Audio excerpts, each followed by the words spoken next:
Hi friends, இந்த கிளாஸ்ல நம்ம பார்க்க போறது டைரக்ட் டாக்ஸேஷன்ல இருந்தா என்ன டாபிக்னு பாத்தீங்கன்னா income of other persons included in assessee's total income அதாவது கிளப்பிங் இன்கம் தான் நம்ம வந்து பார்க்க போறோம். இதுல செக்ஷன் பார்த்தோம்னா செக்ஷன் 60 ல இருந்து 64 வரைக்கும் இதற்கான ப்ரொவிஷன்ஸ் எல்லாமே இருக்குது. ஜெனரலா அசஸி இருக்காரு அப்படினு சொன்னா அவருடைய இன்கம்க்கு மட்டும் டாக்ஸ் கட்டுவார் அப்படிதானே. இந்த சிச்சுவேஷன்ல அந்த அசஸி வேற ஒருத்தருக்கு கிடைச்ச அந்த இன்கம்க்கு இவர் டாக்ஸ் கட்டுறாரு. அதுதான் நமக்கு கிளப்பிங் ப்ரொவிஷன்ஸ்ல வரக்கூடியது. அது எப்படின்னா அந்த டாக்ஸ் பேயர் அந்த அசஸி வந்து இன்டென்ஷனலா அவருடைய டாக்ஸ் லயபிலிட்டியை குறைக்கிறதுக்காகவோ அவாய்ட் பண்றதுக்காகவோ வேற ஒருத்தருக்கு அதை டிரான்ஸ்ஃபர் பண்ணி விடுறாரு அப்படின்னா அந்த சிச்சுவேஷன்ல அந்த இன்கம் நம்ம பழையபடி ஆட் பேக் பண்ணி இந்த அசஸினுடைய இன்கமாவே கொண்டு வந்துடணும். பெரும்பாலும் ஏன் வந்து அந்த டாக்ஸ் பேயர் வந்து இந்த மாதிரி பண்ணுறாங்கன்னா நம்மளுடைய டாக்ஸ் சிஸ்டம் வந்து ஒரு ப்ரொக்ரெசிவானது. அதாவது ஒரு குறிப்பிட்ட லெவல் ஆஃப் இன்கம்க்கு மேலே போனதோட ஒரு ஹையர் இன்கம் டாக்ஸ் பே பண்ண வேண்டிய சிச்சுவேஷன் இருக்குது. ஸோ அதனால் அந்த லெவலுக்குள்ளாடி நம்ம இருந்துக்கிட்டோன்னா அதிகமான டாக்ஸ் கட்ட வேணாம் அப்படிங்கிற காரணத்துக்காக அந்த இன்கம்மை வந்து வேற ஒருத்தவங்களுக்கு ட்ரான்ஸ்ஃபர் பண்ணி விடுவாங்க. ஸோ இந்த சிச்சுவேஷன்லாம் அவாய்ட் பண்ணுறதுக்காக பழையபடி நம்ம வந்து இவருக்கே ஆட் பேக் பண்ணக்கூடியது தான் இந்த கிளப்பிங் ப்ரொவிஷன்ஸ். இதில் நம்ம ஃபஸ்ட்டு பார்க்க போகிறது transfer of income without transfer of asset. இந்த சிச்சுவேஷனில் அசட் டாக்ஸ் பேயருடைய கையில் தான் இருக்கும். அந்த லீகல் ஓனர்ஷிப் வந்து டாக்ஸ் பேயருடைய கையில் தான் இருக்கும். ஆனால் அதனுடைய இன்கம் மட்டும் வேற ஒருத்தங்க கையில் வந்து ரிசீவ் ஆகும். அதுதான் செக்ஷன் 60. ஸோ இந்த மாதிரி இருக்குது அப்படின்னு சொன்னால் பழையபடி to be included in the total income of the assessee அப்படின்னு கொடுத்துருக்காங்க. பழையபடி இந்த அசஸியோடைய இன்கம்லேயே அது வந்து ஆட் ஆயிரும் அப்படிங்கிறது. அந்த டிரான்ஸ்ஃபர் வந்து ரிவோக்கபிளாக இருக்கலாம் அல்லது இர்ரிவோக்கபிளாக கூட இருக்கலாம்.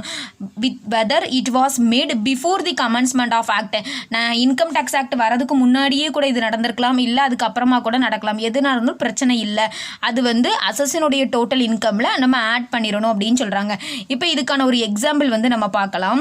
Mister A confers the right to receive rent in respect of his house property to his wife missus A without transferring the house itself to her.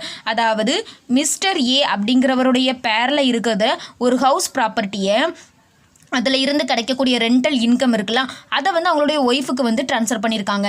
இந்த இடத்துல லீகல் ஓனர்ஷிப் மிஸ்டர் ஏ பேரில் தான் இருக்குது. But அந்த income மட்டும் Mrs ஏ பேரில் வந்து receive ஆகிருக்கு. ஸோ அதனால் இது வந்து டேக்ஸை கம்மி பண்ணுறதுக்கான ஒரு முயற்சி தான். ஸோ அந்த இன்கம் வந்து பழையபடி இவருடைய இன்கம்லேயே வந்து நம்ம ஆட் பண்ணியிருந்தோம். In this case the rent received by missus A will be clubbed with the income of mister A. அடுத்த சிச்சுவேஷன் நம்ம பார்த்தோன்னா income arising from revocable transfer of assets. Revocable transfer அப்படின்னா என்னென்னா எந்த ஒரு சிச்சுவேஷன்லையும் ஃபர்ஸ்ட் ஆஃப் ஆல் வந்து revocable transfer நம்ம ட்ரான்ஸ்ஃபர் ஆஃப் அசட்டில் நம்ம கொடுத்துருக்கோன்னா அந்த இன்கமும் சேர்த்து இந்த அசஸினுடைய இதில் வந்துடும் அப்படின்னு சொல்லியிருக்காங்க. இது வந்து செக்ஷன் 61. ரிவோக்கபிள் ட்ரான்ஸ்ஃபர்னா என்னென்னா ஃபஸ்ட்டு சிச்சுவேஷனில் லீகல் ஓனர்ஷிப் வந்து ட்ரான்ஸ்ஃபர் ஆகலை, இன்கம் மட்டும் தான் ட்ரான்ஸ்ஃபர் ஆகிருக்கு அப்படி தானே. செகண்ட் சிச்சுவேஷனில் என்னென்னா லீகல் ஓனர்ஷிப் சேர்த்தே வந்து நான் ட்ரான்ஸ்ஃபர் பண்ணிக்கிறேன், என்னுடைய ஒய்ஃபுக்கோ இல்லை மைனர் சைல்டுக்கோ ட்ரான்ஸ்ஃபர் பண்ணுறதுல எனக்கு எந்த விதமான பிரச்சனையுமே கிடையாது. ஸோ அந்த மாதிரி நான் ட்ரான்ஸ்ஃபர் பண்ணிக்கிறேன். அப்போ லீகல் ஓனர்ஷிப் வந்து அவங்க பேரில் தானே இருக்குது, அப்போ அவங்க தானே டேக்ஸ் கட்டணும் அப்படின்னு வரும். ஸோ அதனால் இதை அவாய்ட் பண்ணுறதுக்காகவும் இதுவும் டேக்ஸை கம்மி பண்ணுறதுக்கான முயற்சி தான். ஸோ இதை அவாய்ட் பண்ணுறதுக்காகவும் லீகல் ஓனர்ஷிப் அவங்க பேரில் இருந்தாலும் அந்த சிச்சுவேஷன்லையும் இவர் தான் வந்து டேக்ஸ் கட்டணும். அது எப்படின்னா அந்த ட்ரான்ஸ்ஃபர் வந்து ரிவோக்கபிள் ட்ரான்ஸ்ஃபராக இருக்கும் பட்சத்தில் அதுக்கு வந்து இவர் டேக்ஸ் கட்டணும். ரிவோக்கபிள் ட்ரான்ஸ்ஃபர்னா என்னன்னு கொடுத்துருக்காங்க, அது செக்ஷன் 63. இந்த transfer is deemed to be revocable. ஏதாவது ஒரு ப்ரொவிஷன் வந்து அது இதில் இருக்குது, ரீட்ரான்ஸ்ஃபர் பண்ணுற மாதிரியோ அந்த இன்கமையோ அல்லது அதில் அந்த அசட்டையோ நம்மளுக்கு பழையபடி ரீட்ரான்ஸ்ஃபர் பண்ணிடணும். டைரெக்டாகவும் இருக்கலாம், இல்லை இன்டெரக்டாகவும் இருக்கலாம். Whole or any part of the income or asset to the ட்ரான்ஸ்ஃபரருக்கு தான் ட்ரான்ஸ்ஃபரருக்கு கொடுக்க வேண்டிய மாதிரி ஏதாவது இருக்குது அப்படின்னு சொன்னால் அந்த சிச்சுவேஷனில் அது ரிவோக்கபிள் ட்ரான்ஸ்ஃபர். ஸோ அந்த இன்கம் வந்து அந்த ட்ரான்ஸ்ஃபரர் கையில் தான் வந்து டாக்ஸபிள். அடுத்தது இப்போ வந்து இன்கம் வந்து ட்ரான்ஸ்ஃபர் பண்ணலை, ஆனால் அவருக்கு அதை எடுத்து ரிவோக் பண்ணிக்கிறதுக்கான உரிமை இருக்குது. ட்ரான்ஸ்ஃபரர் நினச்சாருன்னா எந்த சிச்சுவேஷன்னாலையும் அந்த அசட்டை வந்து ரிவோக் பண்ணி எடுத்துக்க முடியும். ரீஅஸ்யூம் பவர் வந்து அவர்கிட்ட இருக்கிற மாதிரி ஏதாவது ப்ரொவிஷன்ஸ் அதில் இருந்துச்சு அப்படின்னு சொன்னால் அந்த ட்ரான்ஸ்ஃபரில் அப்பவும் அது ரிவோக்கபிள் ட்ரான்ஸ்ஃபராக கன்சிடர் பண்ணி ட்ரான்ஸ்ஃபரருக்கு வந்து டாக்ஸபிள். இதில் சம் எக்ஸப்ஷன்ஸ் இருக்குது. அது என்னென்னா எக்ஸப்ஷன்ஸ் வந்து section 62. Section 61 will not apply. Section 61 இதுதான் நம்ம இந்த ரிவோக்கபிள் ட்ரான்ஸ்ஃபர் ஆஃப் அசட் இருக்கலாம், இது வந்து சில சிச்சுவேஷனில் நம்மளுக்கு வந்து பொருந்தாதுன்னு சொல்லியிருக்காங்க. அது என்னென்ன சிச்சுவேஷன் அப்படின்னு நம்ம பார்த்தோம்னா, transfer not revocable during the lifetime of the beneficiary or the transferee. Beneficiary அப்படின்னு நம்ம சொல்லும்போது டைரெக்டாக அந்த பெனிஃபிஷியரிக்கு நம்ம அசட்டை வந்து ட்ரான்ஸ்ஃபர் பண்ண மாட்டோம். ஒரு ட்ரஸ்ட்டுக்கு ட்ரான்ஸ்ஃபர் பண்ணி அதில் இருந்து அந்த அவங்களுக்கான அந்த இன்கம்மை வந்து ரிசீவ் பண்ணிக்கிற மாதிரி பண்ணுறது தான் பெனிஃபிஷியரி. அப்படி நம்ம கொடுக்கும்போது அவங்களுடைய லைஃப் டைமில் நம்ம அதை எடுக்க போகிறதே கிடையாது, நம்ம ரிவோக் பண்ண போகிறதே கிடையாது அப்படின்னு இருந்துச்சுன்னா அந்த இடத்துல அந்த டிரான்ஸ்ஃபரருக்கு இது டாக்ஸபிள் கிடையாது. இன்னொன்று, ட்ரான்ஸ்ஃபரியோட இது பார்த்தோன்னா டேரெக்டாக அந்த பர்சனுக்கே நம்ம வந்து ட்ரான்ஸ்ஃபர் பண்ணுறது. அந்த மாதிரி அவங்களுடைய லைஃப் டைமில் நம்ம அதை ரிவோக் பண்ணவே இல்லை அப்படின்னு சொன்னால் அதுக்கு நம்ம டேக்ஸ் கட்ட வேணாம், அவங்களே தான் வந்து கட்டுவாங்க. அப்படி அதுக்கு வந்து சில கண்டிஷன்ஸ் இருக்குது. என்னென்னா, provided the transferor derives no direct or indirect benefit from such income. அந்த நம்ம ட்ரான்ஸ்ஃபர் பண்ணின அந்த அசட்டில் இருந்து எந்த விதமான டைரக்டாவோ இன்டைரக்டாவோ இன்கம் எதுவும் இருக்கக்கூடாது. அதுவும் அவங்களுடைய லைஃப் டைமுக்கு நம்ம வந்து கொடுத்துருக்கணும். இந்த மாதிரியான கண்டிஷன்ஸ் இருக்கும் பட்சத்தில் தான் நம்ம வந்து டேக்ஸ் கட்ட வேணாம். அதுவே இஃப் ரிசீவ்ஸ் அதில் இருந்து ஏதாவது இன்கம் வந்து ரிசீவ் பண்ணிட்டாங்க அப்படின்னு சொன்னால் அந்த டிரான்ஸ்ஃபரர் தான் அந்த டோட்டல் இன்கம்க்கு வந்து டேக்ஸ் கட்டி ஆகணும் அப்படின்னு சொல்லியிருக்காங்க. Next second situation, transfer mat before April 1, 1961 and not revocable for a period exceeding 6 years. அதாவது இன்கம் டேக்ஸ் ஆக்ட் வரதுக்கு முன்னாடியே நம்ம வந்து ட்ரான்ஸ்ஃபர் பண்ணியாச்சு. அப்படி ட்ரான்ஸ்ஃபர் பண்ண அந்த அசட்டில் இருந்து 6 yearsக்குள்ளே நம்ம அதை ரிவோக் பண்ணவே இல்லை அப்படின்னு சொன்னால் அந்த சிச்சுவேஷன்லையும் ட்ரான்ஸ்ஃபரர் டேக்ஸ் கட்ட வேணாம் அப்படின்னு சொல்லியிருக்காங்க. Provided the transferor does not derive direct or indirect benefit from such income. இதுக்கும் அந்த இதில் இருந்து எந்த விதமான இன்கம் டைரக்டாவோ இன்டைரக்டாவோ ரிசீவ் பண்ணியிருக்க கூடாது அப்படின்னு சொல்கிறாங்க. above cases power to revoke the transfer arises. இது வரைக்கும் இன்கம் எதுவும் ரிசீவ் பண்ணக்கூடாது அப்படின்னு தான் நம்ம பார்த்தோம். அப்படி இன்கம் ரிசீவ் பண்ணுனா அதுக்கு ட்ரான்ஸ்ஃபரர் டேக்ஸ் கட்டணும்னு பார்த்தோம். இன்னொன்று என்னென்னா, அந்த அசட்டை வந்து ரிவோக் பண்ணிக்கிறதுக்கான உரிமை வந்து இந்த ட்ரான்ஸ்ஃபரருக்கு இருந்துச்சு அப்படின்னு சொன்னால் அந்த சிச்சுவேஷன்லையும் income will be included transferor. இந்த ரெண்டு சிச்சுவேஷன்லையும் ட்ரான்ஸ்ஃபரருக்கு டேக்ஸபிள் வராது. Next, income of other persons includible in individual's total income. அதில் நம்ம ஃபஸ்ட்டு பார்க்க போகிறது clubbing of income arising to spouse.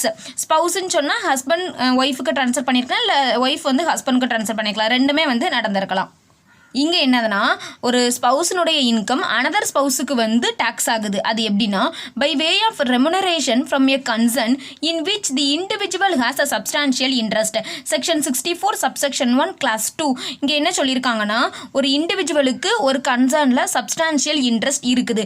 அப்படி இருக்கக்கூடிய சமயத்தில் அந்த கன்சர்னில் இருந்து அனதர் ஸ்பவுஸுக்கு அந்த ரெமுனரேஷன் போகுது அப்படின்னு சொன்னால் அந்த சிச்சுவேஷனில் அது இண்டிவிஜுவலுக்கு கிளப் பண்ணிடணும் அப்படின்னு சொல்லியிருக்காங்க. இதில் நம்ம பார்த்தோம்னா, இந்த ரெமுனரேஷன் அப்படிங்கிறது cash or in kind to the ஸ்பவுஸுக்கு கொடுக்குறாங்க. சேலரியாக இருக்கலாம், கமிஷனாக இருக்கலாம், fees or any other form of remuneration. Individual has a substantial interest இருந்துச்சு அப்படின்னா ஷால் பி இன்க்ளூடட்.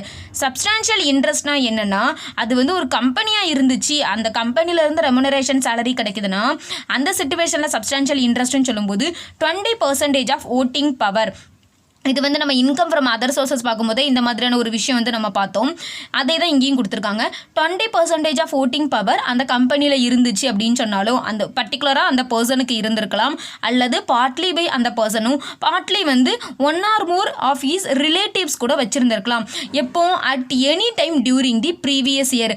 இந்த மாதிரியான ஒரு சிச்சுவேஷனில் ப்ரீவியஸ் இயரில் அந்த கம்பெனியிலேருந்து ஏதாவது அந்த ஸ்பவுஸ் வந்து ரிசீவ் பண்ணுறாங்கன்னா அப்போ அது வந்து அந்த இண்டிவிஜுவலுடைய டோட்டல் இன்கமில் வந்து நம்ம ஆட் பண்ணிடணும். அடுத்தது, இது கம்பெனி இல்லை, வேறு ஏதாவது அதர் கேசஸில் இருக்குது அப்படின்னு சொன்னால் such person entitled or such person and 1 or more relatives, ஒன்று அவரோ இல்லை 1 or more ரிலேட்டிவ்ஸோ சேர்ந்து அக்ரிகேட்டாக 20% அல்லது அதுக்கு மேலே அந்த கன்சர்னில் இருந்து ப்ராஃபிட் ஏதாவது எடுத்துக்கிறாங்க அப்படின்னு சொன்னால் அந்த சிச்சுவேஷன்லையும் அது அந்த இண்டிவிஜுவலுக்கு வந்து கிளப் ஆகுது. ரிலேட்டிவ் அப்படின்னு சொல்லியிருக்காங்கல்ல, இதில் யாரெல்லாம் வருவான்னா husband, wife, brother or sister or any lineal ascendant or descendant of that individual to subsection 41 படி. Next, clubbing provisions will not apply where remuneration is received on account of technical or professional qualifications. இப்போ என்ன சொல்லியிருக்காங்கன்னா, substantial interest வந்து இருக்குது, ஆனால் அந்த spouse இருக்காங்கல்ல அவங்களுக்கு டெக்னிக்கலாக குவாலிஃபிகேஷன்ஸ் இருக்குது, அவங்க வந்து அவங்களுடைய திறமையினால தான் அந்த சேலரி வந்து வாங்குறாங்க அப்படின்னு சொன்னால் அந்த சிச்சுவேஷனில் கிளப் பண்ண வேண்டிய அவசியம் இல்லை. அடுத்த சிச்சுவேஷன் என்ன அப்படின்னு சொன்னால் both husband and wife have substantial interest. ரெண்டு பேருக்குமே அந்த கம்பெனிலையோ அந்த கன்சர்ன்லையோ சப்ஸ்டான்ஷியல் இன்ட்ரெஸ்ட் இருக்குது. இப்போ என்ன பண்ணணும் அப்படின்னா ரெண்டு பேருக்குமே அதில் இருந்து இன்கமும் ரிசீவ் ஆகுது, சேலரியாவோ ரெமுனரேஷனாவோ இன்கமும் ரிசீவ் ஆகுது, ரெண்டு பேருக்கும் சப்ஸ்டான்ஷியல் இன்ட்ரெஸ்ட்டும் இருக்குது அப்படின்னா யாருடைய இன்கம் இந்த இன்கமை சேர்க்காம ஹையராக இருக்குதோ அவங்களுடைய இதில் வந்து இது வந்து கிளப் ஆகுது அப்படின்னு சொல்லியிருக்காங்க. இப்போ நம்ம இதுக்கான ஒரு எக்ஸாம்பிள் பார்க்கலாம். Mister X receives 20% of profit of ABC partnership firm. Mrs. X is working as an accountant in ABC firm at a salary of 28,000 per month. She is however not qualified for the job. The other income of Mr. X and Mrs. X are 8 lakhs and 3,50,000 respectively. Compute the gross total income of Mr. X and Mrs. X for the assessment year 2021. இப்போ நம்ம இதுக்கான solution என்ன அப்படிங்கிறத பார்க்கலாம். First 20% of income வந்து இருக்குது அப்படிதானே, அதாவது சப்ஸ்டான்ஷியல் இன்ட்ரெஸ்ட் வந்து இருக்குது. மிஸ்டர் எக்ஸ் வந்து வச்சிருக்கிறாரு. அவருடைய ஒய்ஃபே அந்த பார்ட்னர்ஷிப் ஃபார்மில் அக்கௌண்டண்ட்டாக ஒர்க் பண்ணுறாங்க. அவங்களுக்கு எந்த விதமான ப்ரொஃபஷனல் குவாலிஃபிகேஷனும் இல்லை. அவங்களுடைய சேலரி வந்து 28,000 பெர் மந்த். இப்போது இந்த இன்கம்மை சேர்க்காம யாருடைய இன்கம் வந்து ஹையராக இருக்குதோ அவங்களுடைய இதில் இது வந்து கிளப் ஆகும் அப்படின்னு சொல்லியிருக்காங்க. இப்போ நம்ம இதுக்கான சொல்யூஷன் பார்த்தோம்னா mister X has a substantial interest of 20% of profit of a partnership firm. அதாவது டேக்ஸை பொறுத்த மட்டும் நமக்கு என்னென்ன டீட்டெயிலாம் தெரியுமோ, கொடுத்துருக்கக்கூடிய சம்மில் என்னென்ன டீட்டெயிலாக நம்மளுக்கு தெரியுமோ அது எல்லாத்தையுமே நம்ம வந்து ஸ்டெப் பை ஸ்டெப்பாக எழுதிடணும். இப்போ நம்ம ஒரு சம்மை படிக்கும்போதே ஒவ்வொரு ஸ்டெப் பை ஸ்டெப்லேயும் நம்மளுக்கு வந்து கிளியர் ஆகிட்டே வரும். இது இந்த பாயிண்ட் அப்படிங்கிறது வந்து நம்மளுக்கு கிளியர் கட்டாக நம்மளுக்கு வெளியில் வந்துட்டே இருக்கும். அந்த எல்லா பாயிண்ட்ஸையும் அந்த மைண்ட் கேல்குலேஷன் அத்தனையும் நம்ம வந்து இங்கே ப்ரொடியூஸ் பண்ணணும். அந்த அப்படி நம்ம ப்ரெசன்டேஷன் பண்ணும்போது தான் டேக்ஸில் வந்து நம்மளுக்கு ஃபுல் மார்க் கிடைக்கும். ஸோ இப்போ நம்ம ஃபஸ்ட்டு பார்த்தோன்னா அவருக்கு வந்து 20% ஆஃப் ப்ராஃபிட் வந்து அதிலிருந்து இருக்குது, சப்ஸ்டான்ஷியல் இன்ட்ரெஸ்ட் இருக்குதுங்கிறது தெரியுது. And at the same time அவங்களுடைய ஒய்ஃப் வந்து அதில் இப்போ எந்தவித ப்ரொஃபஷனல் குவாலிஃபிகேஷன் இல்லாமல் ஒர்க் பண்ணுறாங்க அப்படிங்கிறது தெரியுது. ஸோ அதை எழுதியிருக்கேன். ஸோ அதனால் இந்த கிளப்பிங் ப்ரொவிஷன்ஸ் வந்து அட்ராக்ட் ஆகுது. ஸோ இந்த டைமிங்கில் நம்ம பார்த்தோன்னா the salary received by Mrs X from the ABC firm will be clubbed in the hands of mister A. இப்போ இதுக்கான கம்ப்யூட்டேஷன் நம்ம பார்த்தோன்னா யாருடைய கிராஸ் டோட்டல் இன்கம் வந்து அதிகமாக இருக்கிறது இந்த இன்கம்மை சேர்க்காம, இந்த சிச்சுவேஷனில் மிஸ்டர் ஏக்கு 8 lakhs அண்ட் மிஸ்ஸஸ் ஏக்கு வந்து மிஸ்டர் எக்ஸுக்கு வந்து 8 lakhs, மிஸ்ஸஸ் எக்ஸுக்கு வந்து 3,50,000. ஸோ இந்த 8 lakhs யாருக்கு அதிகமாக இருக்குது? மிஸ்டர் எக்ஸுக்கு இருக்குது. ஸோ அவருக்கு தான் நம்ம இப்போ டேக்ஸ் கண்டுபிடிக்க போகிறோம். Computation of gross total income of Mr X. கம்ப்யூட்டேஷனில் salary received by Mrs X 28,000 × 12 போடும்போது 3,36,000 வந்து நம்மளுக்கு கிடைக்குது. Less standard deduction under section 16 subsection 1A படி நம்மளுக்கு 50,000 எடுத்துக்கலாம் அப்படி தானே. அந்த 50,000 கழிச்சோன்னா 2,86,000 கிடைக்குது. அடுத்தது இவருடைய அதர் இன்கம் நம்ம பார்த்தோன்னா 8 lakhs இருந்துச்சு அப்படி தானே. அந்த 8 lakhs நம்ம சேர்க்கும்போது gross total income 10,86,000. Next the gross total income of missus X is 3,50,000. அவங்களுடைய அதர் இன்கம் இருக்கலாம், அந்த இன்கம்மை வந்து அவங்களுடைய கிராஸ் டோட்டல் இன்கம்மாக நம்ம எடுத்துக்கிறோம். இதுவே அவங்களுக்கு ப்ரொஃபஷனல் குவாலிஃபிகேஷன் இருந்து அங்கேருந்து சேலரி ஏதாவது ரிசீவ் பண்ணுறாங்க அப்படின்னு சொன்னால் அப்போ இந்த கிளப்பிங் ப்ரொவிஷன்ஸ் எதுவுமே வந்து வராது.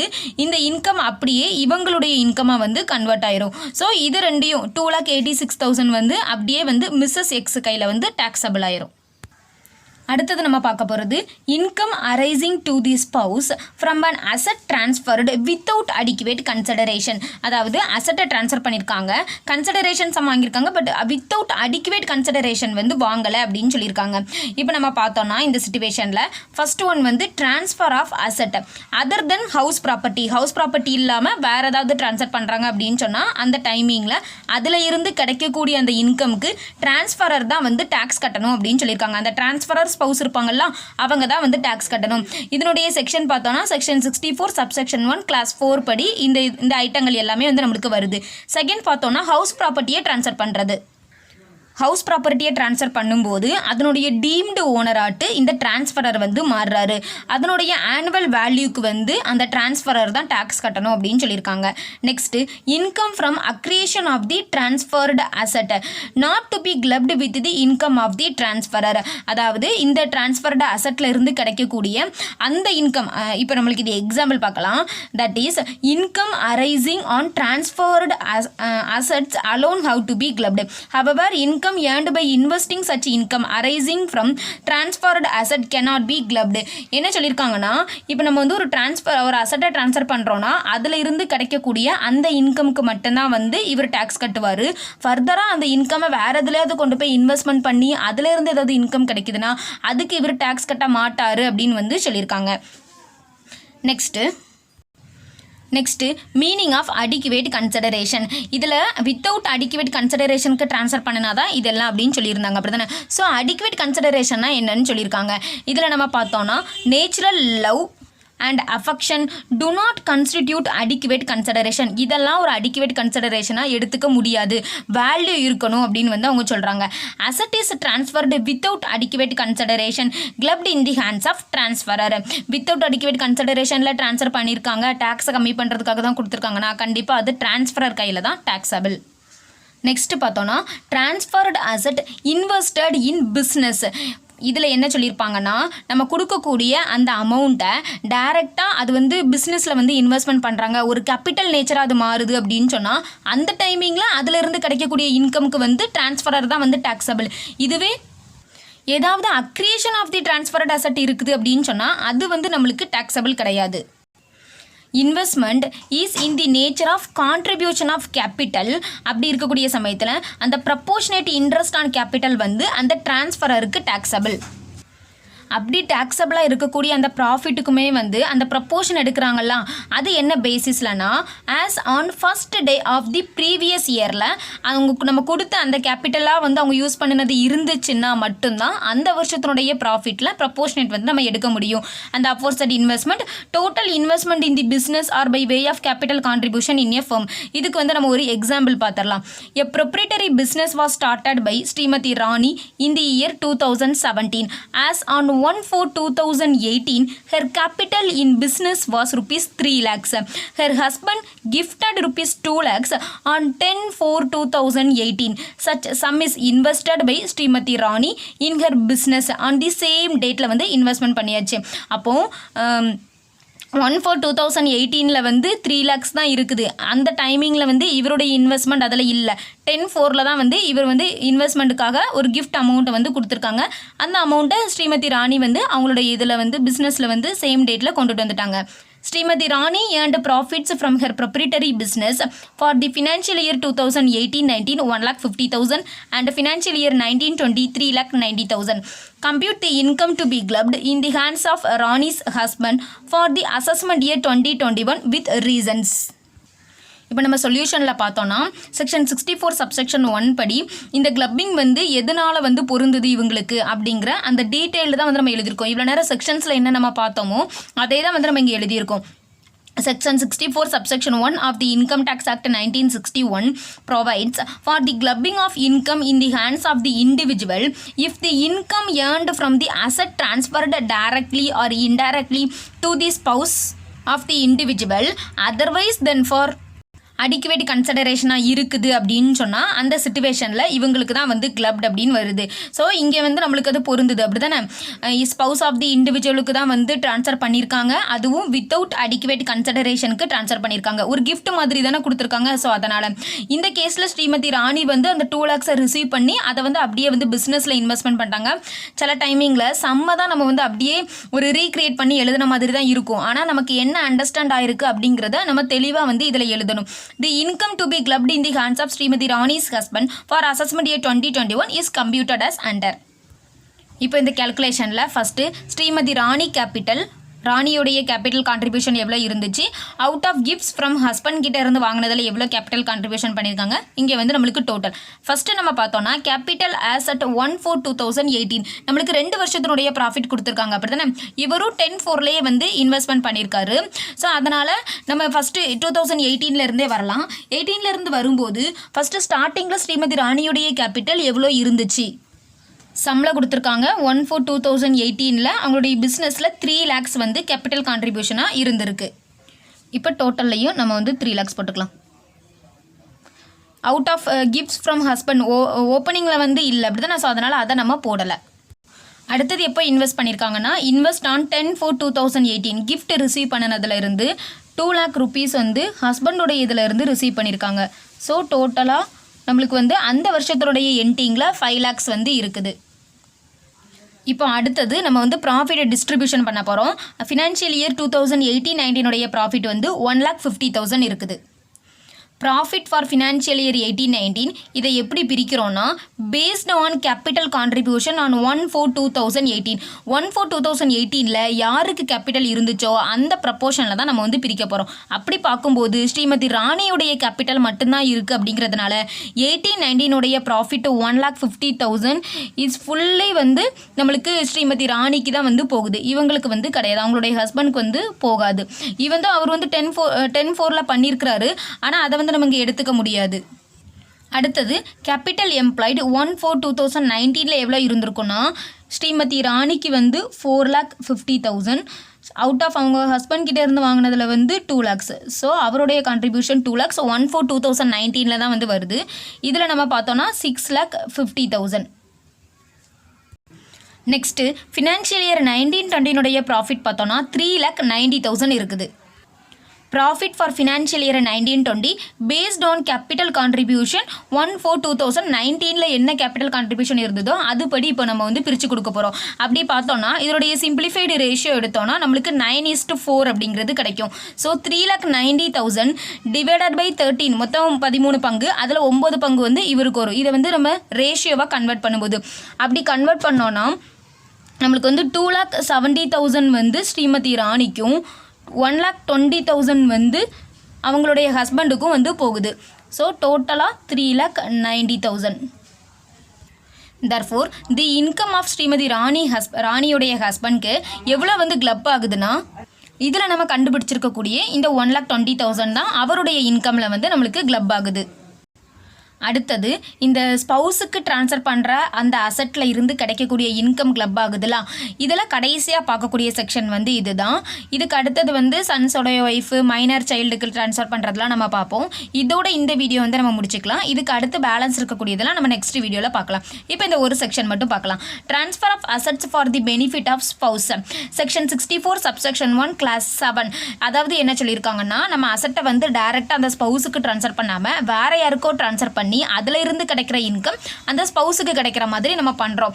அது யாருக்கு ட்ரான்ஸ்ஃபர் பண்ணுறோன்னா எனி பர்சன் அல்லது ஏஓபிக்கு வித்தவுட் அடிக்குவேட் கன்சிடரேஷனில் வந்து நம்ம ட்ரான்ஸ்ஃபர் பண்ணுறோம் அப்படின்னு சொன்னால் அவங்களுக்கு வந்து எவ்வளோ இன்கம் கிடைக்குதோ அவ்வளோ இன்கம்க்கு அந்த இண்டிவிஜுவல் அந்த ட்ரான்ஸ்ஃபரர் தான் டேக்ஸ் கட்டணும்.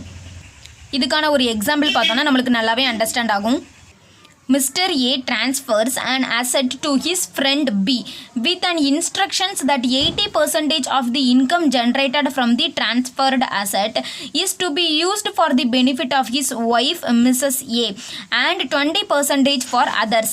Then the income from the asset to the extent of 80% shall be included in the total income of Mr. A அப்படின்னு கொடுத்துருக்காங்க. அதாவது மிஸ்டர் ஏ அப்படிங்கிறவர் அவருடைய ஃப்ரெண்டுக்கு ஒரு அசட்டை வந்து ட்ரான்ஸ்ஃபர் பண்ணி அதிலிருந்து கிடைக்கக்கூடிய இன்கம் 80% வந்து அவங்களுடைய ஒய்ஃபுக்கு வந்து ட்ரான்ஸ்ஃபர் பண்ணிடணும் அப்படின்னு சொல்லியிருக்காங்க. ஸோ அந்த 80% வந்து மிஸ்டர் ஏக்கு தான் வந்து டாக்ஸபிள். அவ்வளோதாங்க. இதோட இந்த வீடியோ வந்து நம்மளுக்கு முடிஞ்சுது. நான் உங்களை வேற ஒரு வீடியோவில் சந்திக்கிறேன். இந்த வீடியோ வேறு யாருக்காவது யூஸ்ஃபுல்லாக இருக்கும்னு நினச்சிங்கன்னா அவங்க கூட இதை ஷேர் பண்ணிக்கோங்க. தேங்க்யூ.